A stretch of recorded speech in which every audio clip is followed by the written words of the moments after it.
బయటకు వస్తే అది కొంచెం ప్రమాదకర అంశాలను ప్రస్తుతానికి అయితే ప్రపంచం. Right, we'll go to Mr. Viknathan. Mr. Viknathan, so Iran has been stating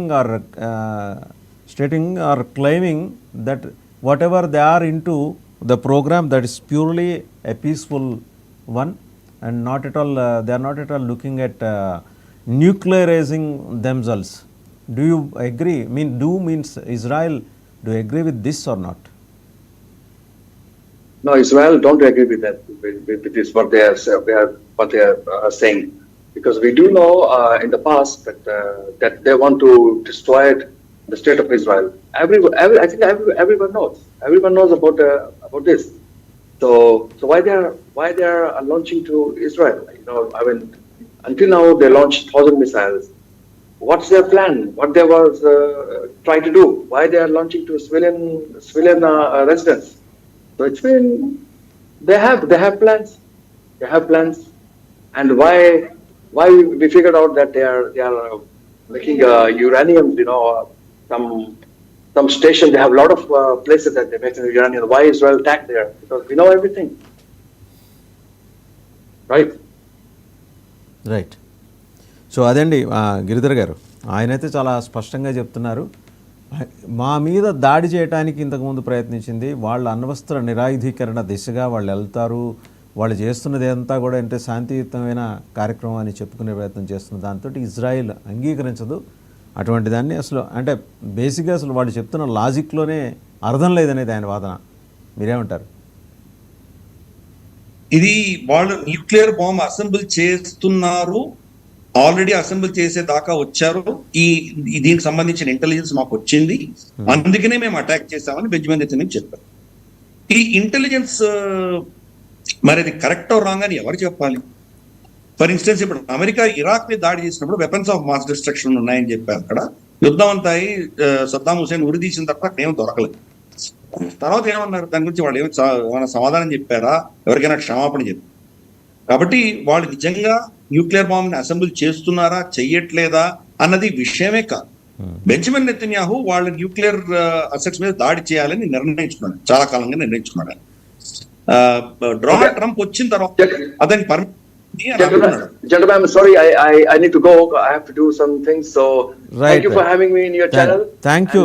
Thank you. God, yeah, and thank you for to stand with us. I know India is a good friend of Israel. Yes. And thank you everyone. God bless. Right. Thank you, Mr. Nathan. Thank you very much. Thank you, Mr. Thank you, Viknathan. sir. Good evening. Thank you. Thank you. Right, Giridhar గారు మీరు continue చేయండి. So అందుకని ఇది ఒక Jio strategic issue కింద మనం దీన్ని first అర్థం చేసుకోవాలి. ఫస్ట్ జియో స్ట్రాటజీలో సున్నీ షియా అన్నది వాడుకోబడ్డటువంటి పదాలు తప్పితే ఇంకేమి కాదు. షియా దేశమైనటువంటి ఇరాన్ సున్నీ దాన్ని ఏమంటారంటే మన హమాస్ కి వాళ్ళు సపోర్ట్ చేస్తున్నారు. సో వాళ్ళ సమర్థన సున్నీ సౌదీ అరేబియా నుంచి రావట్లేదు, షియా ఇరాన్ నుంచి వస్తుంది. కాబట్టి ఈ సున్నీ షియా అంతా బయట పెరిఫరల్. ఇజ్రాయెల్ వచ్చేసరికి, యహూదీలు వచ్చేసరికి మతపరమైన ఘర్షణలే జరుగుతున్నాయి. పరోక్షంగా కొన్ని దేశాలు ఇజ్రాయెల్ సమర్థిస్తున్నాయి, వాళ్ళకి సహాయం చేస్తున్నాయి, ఇంక్లూడింగ్ సౌదీ అరేబియా. సౌదీ అరేబియాకి ఇజ్రాయెల్ కి మధ్యలో దౌత్యపరమైన సంబంధాలు లేవు, అయినా వీళ్ళని వాళ్ళ ఎయిర్ స్పేస్ వాడుకోవడానికి పర్మిట్ చేసింది సౌదీ అరేబియా. అలాగే ఇరాన్ నుంచి ఫైర్ చేస్తున్నటువంటి మిసైల్స్ ని సౌదీ అరేబియా కావచ్చు, సిరియా కావచ్చు, అంటే సిరియాలో ఇరాక్ కావచ్చు, లేదా మనకు జార్డన్ కావచ్చు, వీళ్ళందరూ కూడా ఈ మిసైల్స్ ని వాళ్ళు టేక్ డౌన్ చేస్తున్నారు. మిసైల్స్ ప్లస్ డ్రోన్స్ ని కొట్టేస్తుంది. అలాగే నేటో ఫోర్సెస్ ఏవైతే మనకు పర్షియన్ గల్ఫ్ లో ఉన్నాయో అవి, అమెరికన్ ఎయిర్ క్రాఫ్ట్ క్యారియర్స్, ఇవన్నీ కూడాను ఇంతమంది సాయం చేస్తేనే ఇజ్రాయెల్ ఈరోజు తట్టుకోగలుగుతుంది. ఇది మనం అర్థం చేసుకోవాలి. కాబట్టి అక్కడ జరుగుతున్న జియో పాలిటిక్స్ ని ఏదో స్ట్రైట్ జాకెట్ తో మనం అర్థం చేసుకుంటే అది మనకు సమస్యకి సమాధానం రాదు.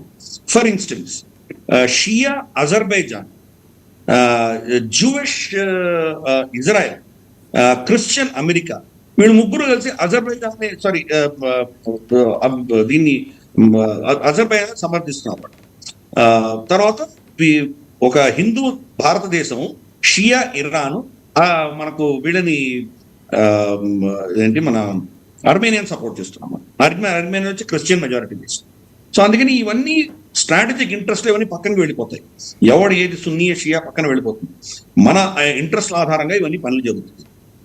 కానీ ఇజ్రాయెల్ కి వ్యతిరేకంగా ఉన్నటువంటి మొత్తం లాజిక్ అంతా మతపరమైంది. ఎందుకంటే ఇజ్రాయెల్ అన్న దేశం స్టార్ట్ అయిందే ఒక జ్యూస్